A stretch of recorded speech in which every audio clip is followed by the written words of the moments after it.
देखें, दुख को मर्म न काहू पाया,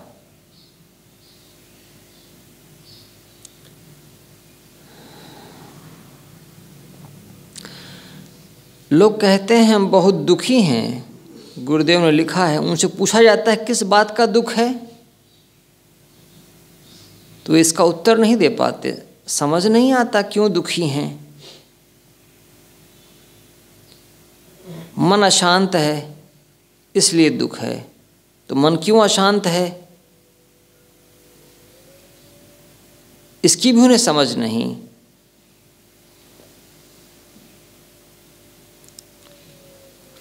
मन की अशांति सबसे बड़ा दुख है, और मन इसलिए अशांत होता है क्योंकि हमें हर समय प्राणी पदार्थों के विनश जाने का भय होता है। जो प्रिय हैं वो विमुख ना हो जाएं, अलग ना हो जाएं, उनका शरीर ना रोगी हो जाए, अपना व्यापार ना रुक जाए, नौकरी, खेती, धन, इनके छूटने का भय होता है। जो हमारा प्रिय है वह आगे क्यों नहीं बढ़ रहा। इन सब की विनश्वरता का भय लगा रहता है। और दूसरा है, भोगों को भोगते हैं और मन उनमें तृप्त नहीं होता, और भोग की आदतें बन जाती हैं। बस वो आदतें फिर से उस धारा में खींचती हैं, इसलिए मन सदैव अशांत रहता है। दो कारण हैं मन के अशांत बने रहने का, विषय भोगों की इच्छा, और दूसरा जो प्रिय माने गए प्राणी पदार्थ हैं उनके छूटने का भय। ये दो कारण हैं। दुख को मर्म न काहू पाया, इसको गुरुदेव ने इसमें विस्तार करके लिखा है, और इस बात को हम समझ नहीं पाते हैं। ये जो मर्म है, दुख को मर्म न काहू पाया, इसमें दो बातें हैं। दुख क्यों होता है और उससे बचने का उपाय, ये दोनों बातें हैं मर्म में। दुख को मर्म, मर्म मतलब रहस्य, रास्ता, भेद, क्यों होता है और उससे, उस दुख से बचने का उपाय।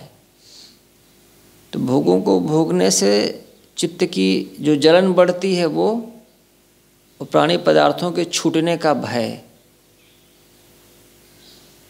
ये दो कारण।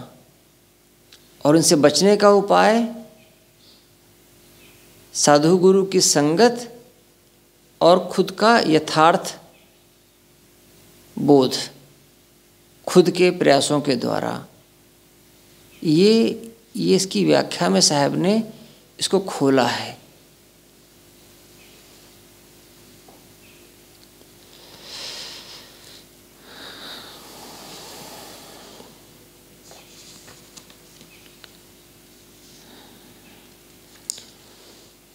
शराब कोई पीता होगा तो तुरंत तो नशा नहीं चढ़ता होगा, धीरे धीरे घंटा 2 घंटा में चढ़ता होगा। वैसे ही ये बीजक की व्याख्या है। इसको पढ़ करके धर दें, फिर धीरे धीरे ये मन में इसका असर आता है कि हमने क्या पढ़ा है, और तब रास्ता मिलता है। नहीं तो अंधे की जैसे टटोलते टटोलते बीत जाता है समय। तेही हरि तेही ठाकुर, तेही हरि के दास, ना यम भया न जामिनी, भामिनी चली निरास। अगर तेही को तू ही कर दें तो और आसान हो जाता है। तू ही हरि, तू ही ठाकुर, और तू ही हरि का दास। तू कर दें या ते माने वे।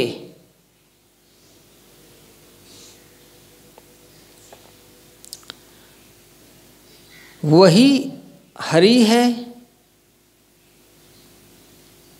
ते ही ठाकुर। वही ठाकुर है, मालिक है,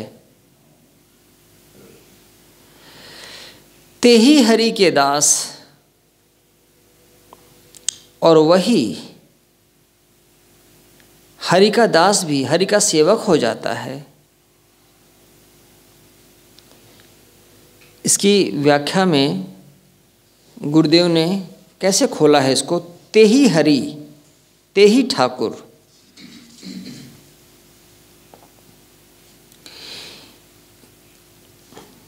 यह जो हृदय निवासी जीव है, यही है ते ही। यह जीव ते ही हरि, यह जीव ही हरि है, हरि है, वही ठाकुर है। और ते ही हरि के दास। जब अपनी सत्ता, अपनी महत्ता, अपना मूल्य ये नहीं जान पाता, नहीं जानता, तो भूलवश अलग हरि मानकर उसका दास बनता है। वो जान जाए कि मैं राजा हूं तो राजा है, मैं हरि हूं तो मैं हरि हूं। लेकिन जब अपनी इस महत्ता को नहीं समझता और अपने से अलग कोई एक ईश्वर मानता है, परम निधान मानता है, तो बस फिर उसके आगे वो सिर झुकाता है। हदीस में आता है कि हज़रत मोहम्मद ने लोगों को इकट्ठा किया और कहा, जिसने तुम्हें बनाया है उसके प्रति कृतज्ञता का भाव नहीं है तुम्हारे मन में?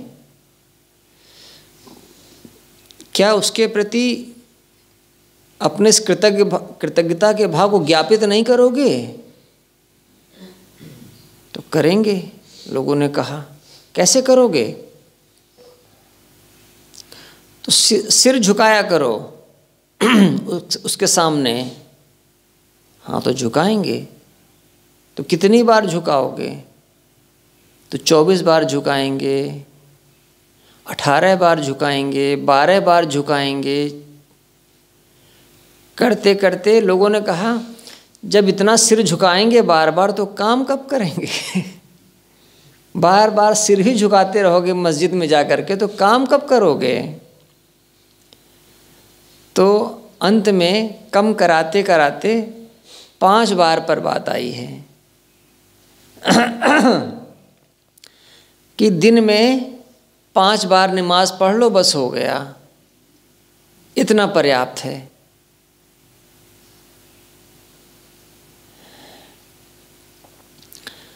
फिर 5 बार भी ज़्यादा हो गया, 5 बार भी ज़्यादा हो गया। अब तो ज़िंदगी और तेज हो गई है, अब काम धाम बढ़ गया है, तो 1 बार कोई कोई कर लेते हैं, और कोई कोई 1 बार भी नहीं कर पाते। तब क्या करते हैं?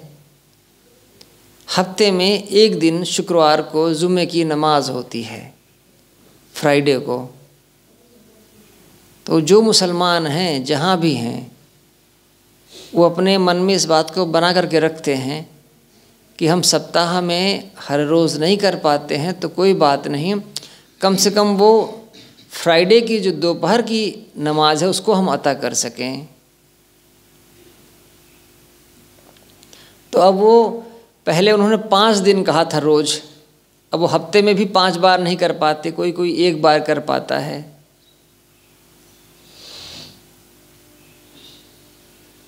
तो हदीस में इस तरीके से आता है कि जिसने तुम्हें बनाया है उसके सामने तुम सिर झुकाओ, तुम उसके दास हो। साहब कहते हैं ये जो दासपना है ये अपनी स्थिति ना समझ पाने की वजह से है। तुम ही हरि हो और तुम ही ठाकुर हो, लेकिन अपने महत्व को नहीं समझ पाते। मैं चेतन हूँ और ज्ञान स्वरूप हूँ, लेकिन जब अपने को भूलकर बाहर कोई अलग से हरि मान लेता है तो बस उसका दास बन जाता है। गुरुदेव ने लिखा है, मुझसे अलग यदि कोई मेरा निधान है, मेरा आश्रय है, तो यह एक मिथ्या धारणा है। अलग चाहे कोई कितनी ही सुंदर वस्तु हो, वह मेरा परम निधान नहीं बन सकती। किसी वस्तु का निधान उसका अपना स्वरूप ही हो सकता है। इसलिए अपने लक्ष्य को अलग मानने वाले भावुकों को अंततः यहाँ से निराश होकर ही जाना पड़ता है।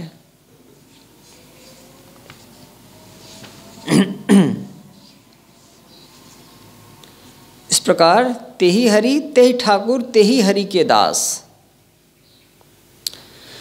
ना यम भया न जामिनी भामिनी चली निराश। ना नहीं यम, यम का अर्थ संयम किया गया, यम नियम। ना यम भया, न यम काम आया, न यम से काम बना, न यम सहयोगी भया, न जामिनी। जामिनी का अर्थ होता है जामिन, जमानत करने वाला, जिम्मा लेने वाला। जैसे कोई जेल में बंद हो जाए और उसे बाहर निकाला जाता है, तो वो तो जेल में बंद रहा, उसने गलत किया होगा, तो गलत आदमी का क्या ठिकाना है। तो जब उसको जेल से बाहर निकाला जाता है तो उसकी ज़मानत लेने वाले कुछ ज़मानतदार होते हैं। वो ऐसे लोग होते हैं जिन पर कोई केस नहीं चल रहा होता है और पुलिस के पास उनकी कोई रिपोर्ट नहीं है गलत। वो सज्जन हैं, सही हैं, विश्वसनीय लोग हैं। तब वो लोग जाते हैं कोर्ट में और वो हस्ताक्षर करते हैं और कहते हैं, ये जो जेल में बंद है इसे हम ठीक से जानते हैं, किसी कारणवश इसने गलती कर दी है, लेकिन अब ये नहीं करेगा, इसको आप बाहर निकालने की छूट दे दें और हम जिम्मा लेते हैं, जब कभी आवश्यकता पड़ेगी, ज़रूरत पड़ेगी तो उसको कोर्ट में पेशी में लाएंगे। ऐसे लोगों को बोलते हैं जमानतदार। यही है जामिनी। तो जब कभी कोर्ट में पेशी होती है तो उस आदमी को पहुंचाने की जिम्मेदारी इन पर होती है, और वो आदमी अगर कोर्ट में प्रस्तुत ना हो तो उसी को बोलते हैं बागी हो जाना। बागी हो गया माने उसने कोर्ट का आदेश मानने से इनकार कर दिया, अब वो हाजिर नहीं होगा, पेशी में नहीं आएगा। तब सरकार उन जमानतदारों को पकड़ती है कि तुम्हारे कहने पर, तुम्हारी ज़मानत लेने पर हमने उसको छोड़ा था और तुम जिम्मेदार हो। इस तरीके से उसे बोलते हैं जमानतदार, जामिनी। साहब कहते हैं, ना यम भया ना जामिनी।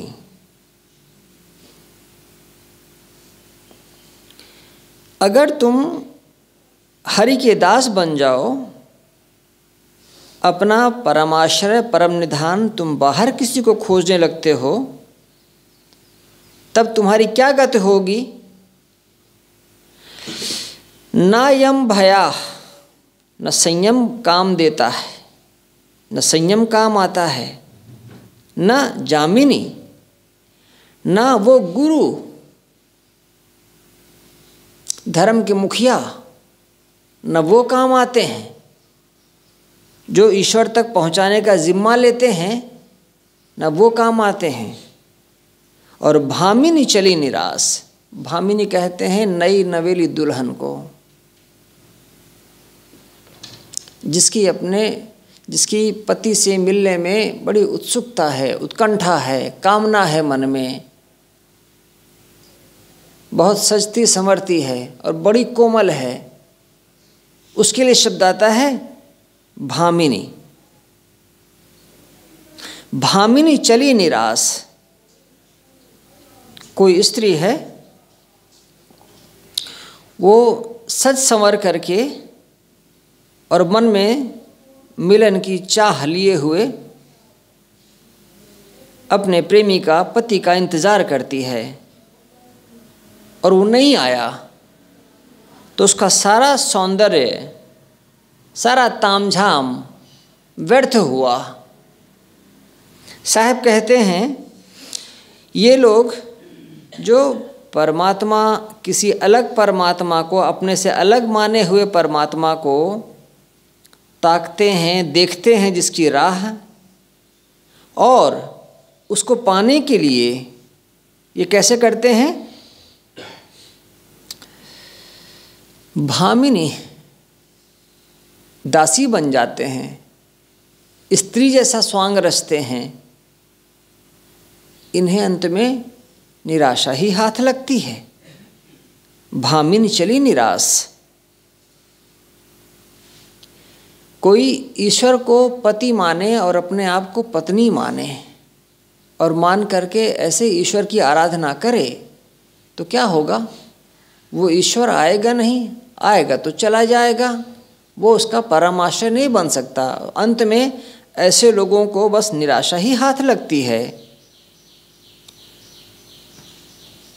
धर्म तो वह है जो भावुकता को हमारे कम करे और बोध पैदा करे, वह है धर्म। और सिर्फ भावुकता में रह करके जिए,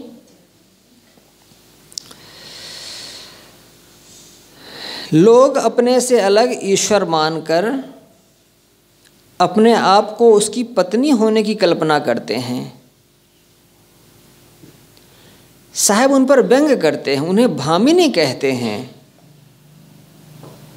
और कहते हैं भामिनी चली निराश।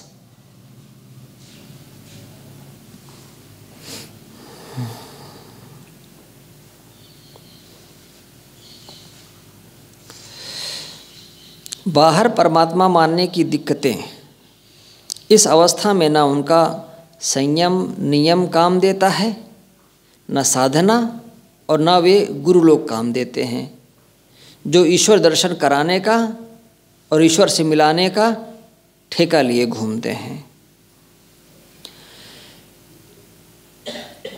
इस रामायणी में मुख्य दो बातें हैं, जीव दुखी क्यों है और उससे छुटकारा कैसे होता है।